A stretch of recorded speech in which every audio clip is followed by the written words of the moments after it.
Dear devotees, Hare Krishna. Please accept my most humble obeisances. So all glories to Sri Guru and Sri Gauranga. Shri Lakshmi Nrsimha Bhagwan ki Jai.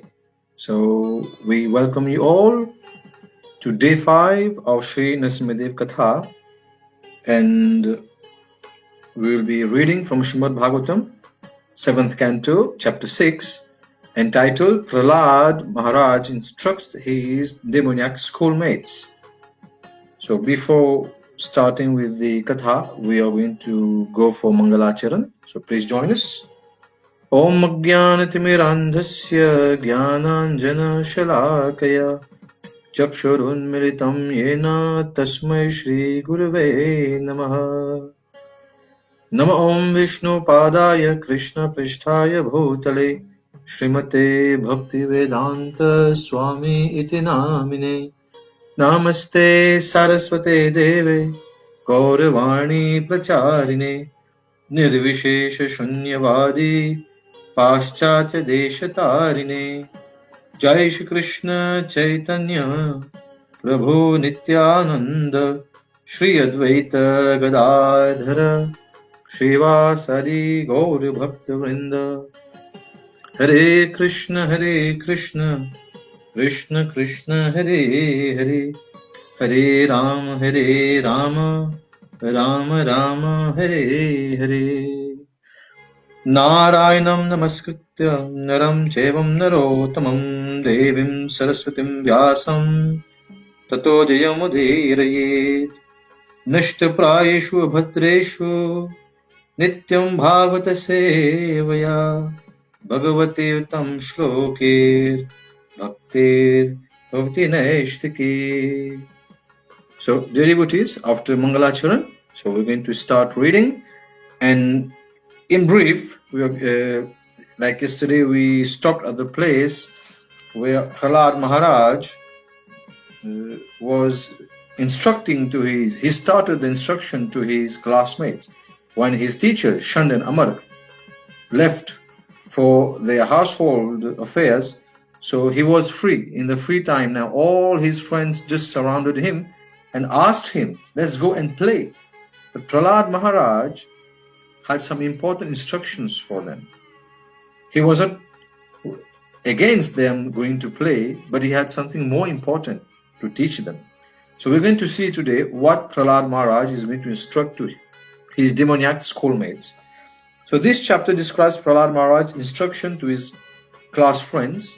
In speaking to his friends, who were all sons of demons, Prahlāda Mahārāja stressed that every living entity, especially in human society, must be interested in spiritual realization from the very beginning of life. That's very important, from the very beginning of life. So when human beings are children, they should be taught that the Supreme Personality of Godhead is the worshipable deity for everyone. And this is the responsibility of each and every parents. We have to teach our young ones that the Supreme Person of Godhead, Bhagavan Shri Kṛṣṇa, Bhagavan Viṣṇoḥ, or all Vishnu Tattva, they are the worshipable deity for everyone. One should not be very much interested in material enjoyment. Instead, one should be satisfied with whatever material profits are easily obtainable. And because the duration of one's life is very short, one should utilize every moment for spiritual advancement. So one may wrongly think in the beginning of our lives, let us enjoy material facilities. And then in old age, we may become Kṛṣṇa conscious. So Prahlāda Mahārāja rejects such kind of materialistic thoughts. So such examples of materialistic thoughts are always useless, because in old age, one cannot be trained in the spiritual way of life. So therefore, from the very beginning of life, one should engage in devotional service, śravaṇaṁ, kīrtanaṁ, viṣṇoḥ. This is the duty of all living entities. So material education is infected by the three modes of material nature, satogun, tamogun, and rajogun. But the spiritual education that we give to our small children, there's a great need for that in human society nowadays. And these spiritual education, they are transcendental. So Prahlāda Mahārāja disclosed the secret of how he had received instructions from Nārada Muni By accepting the lotus feet of Prahlāda Mahārāja, who is in the paramparā succession I will mention yesterday, Prahlāda Mahārāja is a Mahabhagavat. He is a Mahabhagavat. He is a Mahajan. He knows what is Dharma.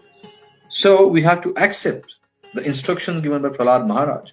So when Prahlāda Mahārāja is instructing to his demoniac schoolmates, at the same time he is instructing to us how we, practicing devotees, how we have to take to our spiritual life so seriously. So one will be able to understand the mode of spiritual life if you follow the teachings, the instructions of Prahlāda Mahārāja. So in accepting this mode of activity, there is no need for material qualifications. Anyone can do bhakti. There is no need for any material qualification. So anyone can come, whether rich or poor, black or white. Anyone can take up to this process of bhakti, this process of devotional service.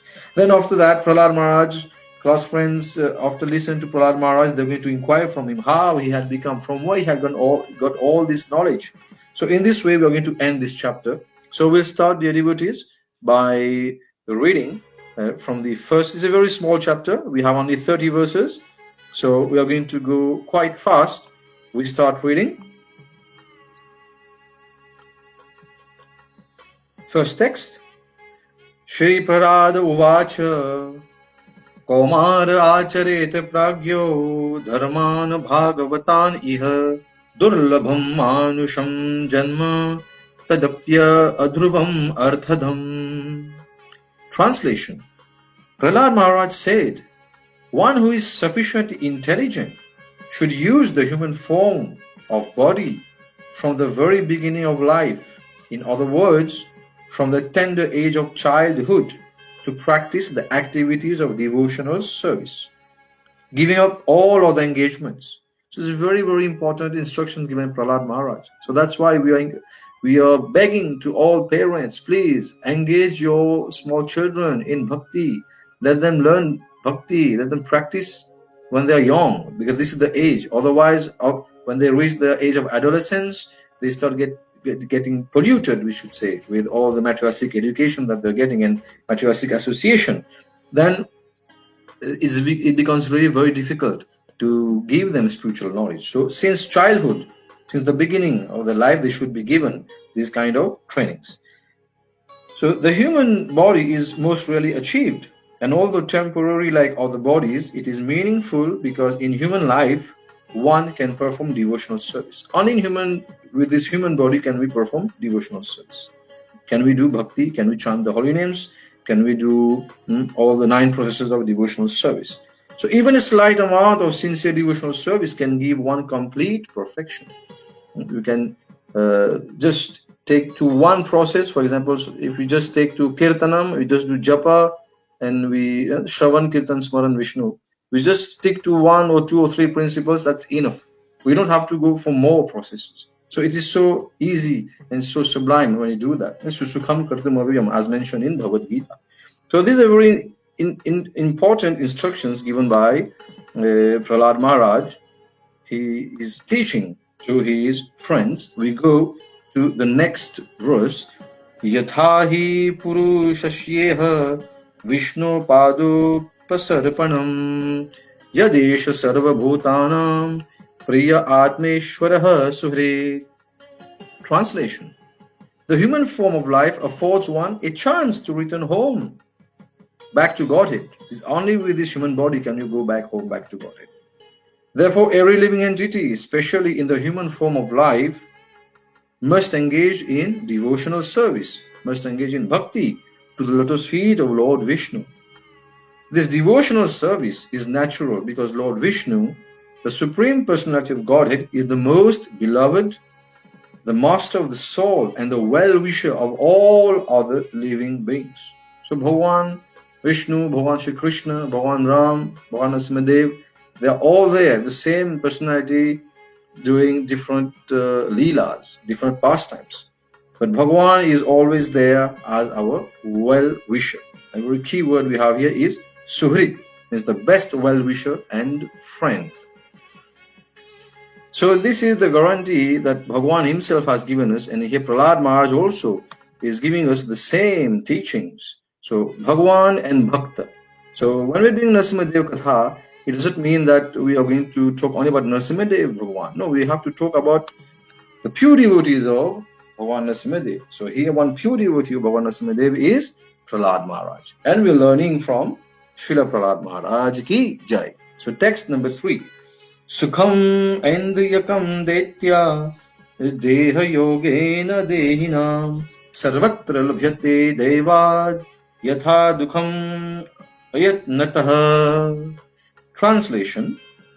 Prahlāda Mahārāja continued, my dear friends, born of demoniac families, the happiness perceived with reference to the sense objects by contact with the body can be obtained in any form of life.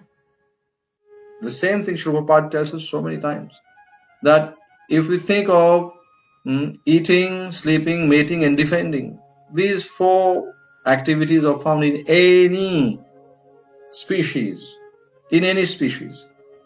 So then, why do we get all that? Is because this is according to our once past fruitive activities. But such happiness is automatically obtained without endeavor, just as we obtain distress. We don't have to put so much efforts for eating, so much efforts for defending in such a way, because they are automatic. They just come. Just like when we are facing distress, we never ask, we never invite disease to come. But disease is there. We are all in distress, all suffering from that. So just like distress comes uninvited, similarly happiness also comes uninvited. So Prahlāda Mahārāja is teaching us here that we should not endeavor too much. We have to work, that's good, we work, but we should not become so much engrossed in our work and we just simply neglect our bhakti. It's very, very important. Text number 4. Tat prayaso na kartavyo yat ayur vyayah param na tatha vindate kshemam mukunda charanam bhujam. Translation. Endeavors merely for sense gratification or material happiness through economic development are not to be performed, for they result only in a loss of time and energy with no actual profit. If one's endeavors are directed toward Kṛṣṇa consciousness, one can surely attain the spiritual platform of self-realization. There is no such benefit from engaging oneself in economic development. Now, one thing we have to understand, many devotees or many persons in general, they might think, but then should we stop working? No, you work to maintain the body, but we should not just give so much time and just work. Like Prabhupada says, you're going to work hard day and night, just like an ass, and work, and finally you don't have time for bhakti. Bhakti is required. We need to give time to our bhakti. So we need to balance our time in such a way. For those who are grihastas, they have to work, they have to maintain family. So it's been mentioned in our Shastra that you keep 8 hours for your body, you sleep, exercise, take care of your body, that is okay, 8 hours. Then 8 hours you work, and then apart from that, the remaining 8 hours, we have to nourish ourselves. And if we can, after nourishing ourselves by doing our chanting, doing our bhakti, then we should also teach to others. That preaching, this is very, very important. So there's nothing wrong in working, but we should keep time for our bhakti. That important equilibrium, that balance is very, very important. We go to text number 5. Tato yateta kushalaha shemaya bhavam ashitaha shariram paurisham yavan na vipadyeta pushkalam. Translation. Therefore, while in material existence, bhavam ashitaha, a person fully competent to distinguish wrong from right must endeavor to achieve the highest goal of life, as long as the body is stout and strong and is not embarrassed by dwindling. So the body undergoes 6 transformations. We have to understand that. Most of the time when we are born, obviously if we are born we're going to grow. After growing, we have to maintain our body, and then there'll be production of byproducts. Means you get married, you're going to have children. So fifth process, then we start dwindling. And then finally, there's death. So these 6 bodily transformations are always there in any form of life. But then we need to give time to bhakti when the body is still strong. Because when the body starts dwindling, there are many activities you won't be able to do. Just like Prabhupada explains, that when we grow old, then what happens? Then all the bodily constitutions that we have inside, that we are made of, it's mentioned in Ayurveda, that our body is made of Kapha, Pith, and Vayu. Means we have mucus, and there is bile, and there's also air.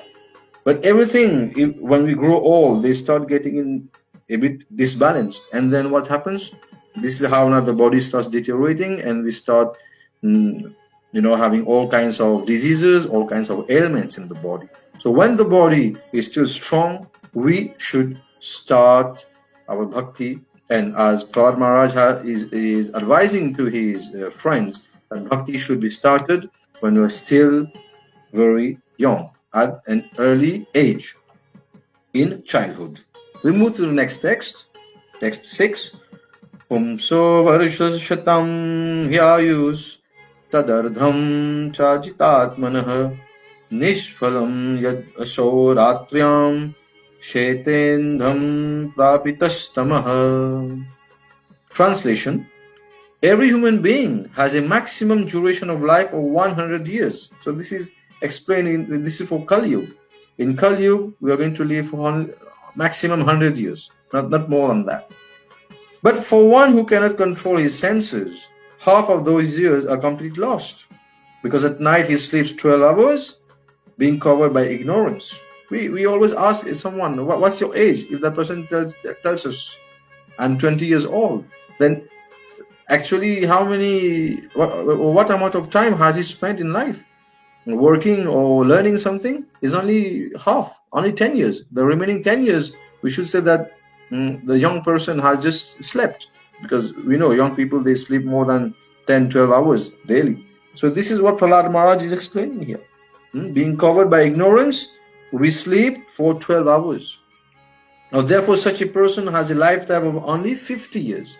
So in Kali Yuga, if the age has been calculated, the maximum duration of 100 years, then if we don't have a regulated life, we're going to simply live half of our life, so only for 50 years. So these are all important instructions, dear devotees, well-wisher friends and family members. So we have to pay attention to all these important instructions. We move to text 7. Mugdhasya balye kaishore kridato yati vimshatih jaraya grasta dehasya yatya kalpasya vimshatih. Translation: in the tender age of childhood, when everyone is bewildered, one passes 10 years. This is childhood. First 10 years just fly like this. Similarly, in boyhood, engaged in sporting and playing, one passes another 10 years. So this is the age of adolescence. And in this way, 20 years are wasted in our life. Similarly, in old age, when one is invalid, unable to perform even material activities, one passes another 20 years wastefully. So all these calculations, we see how Prahlāda Mahārāja is explaining to his class, so schoolmates. He's explaining to them how our life actually is not even, if we talk about the 50 years, we see how many years we have wasted already. So that's why in the purport, Jagadguru Śrīla Prabhupada explains, without Kṛṣṇa consciousness, one wastes 20 years in childhood and boyhood and another 20 years in old age. When one cannot perform any material activities and is full of anxiety about what is to be done by his sons and grandsons and how one's state should be protected. So half of these years are spent in sleep. So furthermore, one wastes another 30 years sleeping at night during the rest of his life. Thus 70 out of 100 years are wasted by a person. who doesn't know the aim of life and how to utilize this human form. So very, very important. We need to very, very cautious about our time management and how when to start our bhakti. And the best advice has been given here. We should start bhakti when we are very, very young, still as a small child. Text 8. Durapurena kamena mohena cha baliyasa shesham griheshu saktasya pramattasya payatihi. Translation. One whose mind and senses are uncontrolled becomes increasingly attached to family life because of insatiable lusty desires and very strong illusion.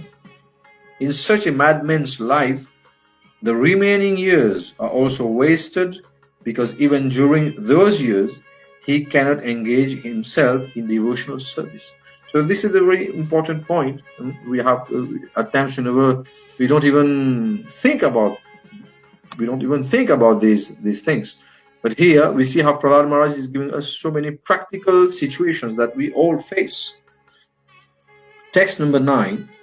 Ko griheshu pumana saktam atmanam ajitendriya sneha pashaira dridhaya baddham utsaheta vimochitum. Translation. What person too attached to household life due to being unable to control his senses can liberate himself? So we see here, household life actually is just like we mentioned yesterday, in yesterday's Katha we had mentioned, that household life is just like a pit or a hole, a dark hole where when we fall and there is no hope to get out. But if we take to bhakti, then this is the only way. So an attached householder is bound very strongly by ropes of affection for his family, wife, children, and other relatives. So it's very, very important even for grihasthas to take up to bhakti. So here we see how Prahlāda Mahārāja is instructing not only to small children but also for grihasthas. So just imagine a small child of 5 years old is now preaching, is now teaching to his friends of the same age. So these are the qualities, the characteristics of a Mahajan, which we see here in Prahlāda Mahārāja and in his instructions. Text number 10. Konyartha trishnam visrijet pranibhyopi ya ipsitah yam krinatya shubhiha preshthais taskarah sevako vanik. Translation. Money is so dear that one conceives of money as being sweeter than honey. Just imagine, this term is there in Srimad Bhagavatam. Now nowadays we hear even in movies they talk about that money is honey. But we see here that even in Srimad Bhagavatam this has been mentioned. Therefore, who can give up the desire to accumulate money, especially in household life? Very, very, very difficult. Thieves, professional servants, soldiers, and merchants try to acquire money even by risking their very dear lives. So this is the situation of materialistic life. If you're in money making, then it's very, very dangerous. There's no harm in working and earning money, but risking our lives just to earn money, this is not a good sign. It's not a sign of intelligence. So in the next 3 verses, we see here we have 3 verses together. We're going to see what happens exactly about when someone is too much affectionate to family. We read the verses first.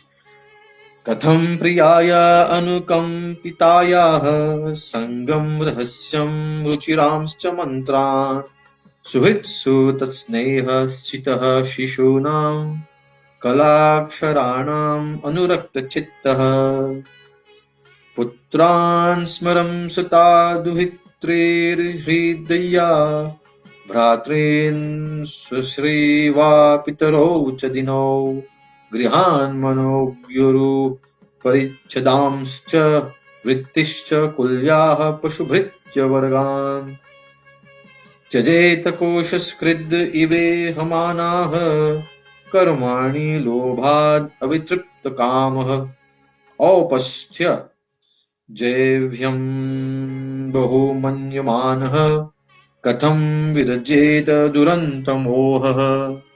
So what is Prahlāda Mahārāja explaining to his classmates in these 3 verses? Very interesting translation. Is going to read it. How can a person who is most affectionate to his family, the core of his heart being always filled with their pictures, give up their association? Specifically, a wife is always very kind and sympathetic and always pleases her husband in a solitary place. So we see here how Prahlāda Mahārāja is explaining about the attachment of a man to his wife and the duty of the wife, and at the same time how actually a man can become attached. These are the reasons why he becomes attached, because he's being given these kinds of affection by his wife. Then who could give up the association of such a dear and affectionate wife? That's what Prahlāda Mahārāja is explaining. It's very, very difficult. Small children talk in broken language, very pleasing to hear. And the affectionate father always thinks of the sweet words. So this is another way how we get so much attached to family, wife and children. So it's very pleasing to hear when small children talk. And the affectionate father always thinks of the sweet words. How could he give up the association? One's elderly parents and one's sons and daughters are also very dear. Now a daughter is especially dear to her father. And while living at her husband's house, she is always in his mind. So these are the kinds of relationship that's there between wives, children, father, mother, brother, sister, daughter, son. Who could give up that association? Aside from this, in household affairs, there are many decorated items of household furniture, and there are also animals and servants. Who could give up such comforts? The attached householder is like a silkworm, which weaves a cocoon in which it becomes imprisoned, unable to get out. So if we see this analogy of the cocoon, of the silkworm in the cocoon, so we know that the silkworm just, it is going to weave a cocoon in such a way that finally it will get caught inside the cocoon and die. So this is the analogy given by Prahlāda Mahārāja of household life. So the attached household is like a silkworm, which weaves a cocoon in which it becomes imprisoned, unable to get out. Simply for the satisfaction of 2 important senses, the genitals and the tongue. One is bound by material conditions. How can one escape? So we see here now how Prahlāda Mahārāja is going to give certain solution also. He's just showing us the problems, and then what are the solutions also. He's going to talk about that. But still he's talking about all these attachment first. So next verse. Kutumba poshaya viyanijayur na buddhyatirtham jihatam pramattah sarvatra tapatray dukhitatma nirvidyate nasva kutumba ramah. Translation: one who is too attached cannot understand that he is wasting his valuable life for the maintenance of his family. He also fails to understand that the purpose of human life, a life suitable for realization of the absolute truth, is being imperceptibly spoiled. So this is a word of caution for grihasthas. So that balance is very, very important. However, he is very cleverly attentive to seeing that not a single thing is lost by mismanagement. Thus, although an attached person in material existence always suffers from threefold miseries. We have the threefold miseries. Miseries caused by our own mind, by our bodies, and by living entities, and by we should say by nature, by the Devta Devis. Adi Devik, Adi Bhautik, and Adhyatmik Pida are the three types of miseries. So what happens to such a person who is subject to threefold miseries? He doesn't develop a distaste for the way of material existence. So he feels, okay, this is my life, I'm happy. But no, there is a way to get out of this trap, as we say. So we move to the next verse, text 15. Vitteshu nitya binivishta cheta vidvamsa dosham paravitta hartuh prityeha vathapya jitendriyastad ashanta kamo harate kutumbi. If a person too attached to the duties of family maintenance is unable to control his senses, the core of his heart is immersed in how to accumulate money. Although he knows that one who takes the wealth of others will be punished by the law of the government and by the laws of Yamaraj after death, he continues cheating others to acquire money. So this is mostly for materialistic people who are using any means to accumulate money for his own sense gratification and for the gratification of sense of his, we should say, his family. And this is a word of caution, because they simply don't even think about bad karma and what's going to happen to them, how they will have to undergo all these miseries, as mentioned here, punished by the law of government or being punished by the laws of Yamaraj after death. Text 16. Vidwan apitham janujaha kutumbam pushnan salokaina kalpate vai yah sviya parakya vibhinna bhavas tamaha prapadyeta yatha vimurdha. Translation: O my friends, sons of demons. This is how Prahlāda Mahārāja is now addressing to them.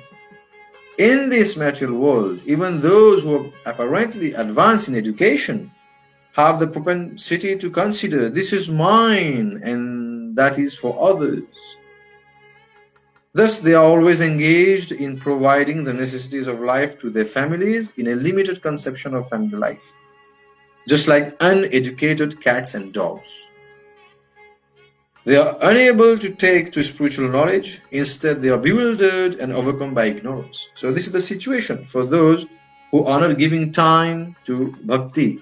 So again and again, Prahlāda Mahārāja is giving us all these advice, words of caution, how a grihastha should take up his life, how he should live his life.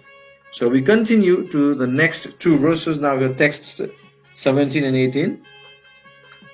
Yato na kaśchit kvacha kutrachid va dīnah svam atmanam alam sammartha vimochitum kama disham vihara krīdā mrigo yangato visargah tato vidurat parihritya daityeshu sangam vishayatmakeshu upeta narayanam adidevam samukta sangair ishito pavargah.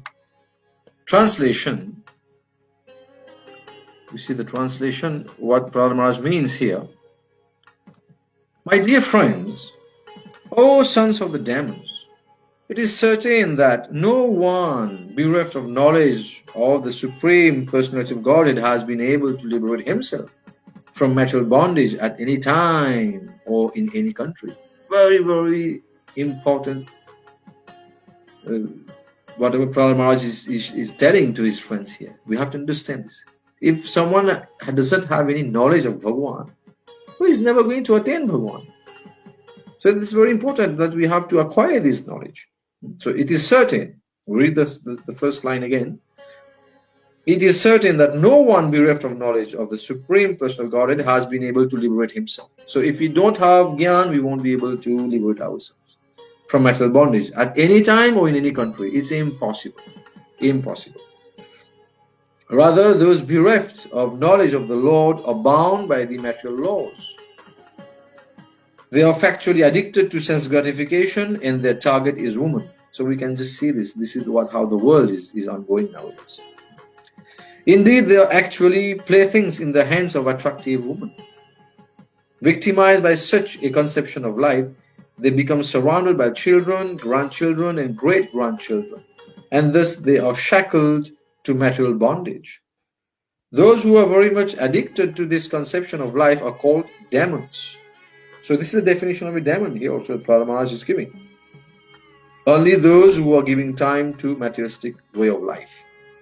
Therefore, although you are sons of demons, keep aloof from such persons and take shelter of the Supreme Personality of Godhead, Narayana, the origin of all the demigods, because the ultimate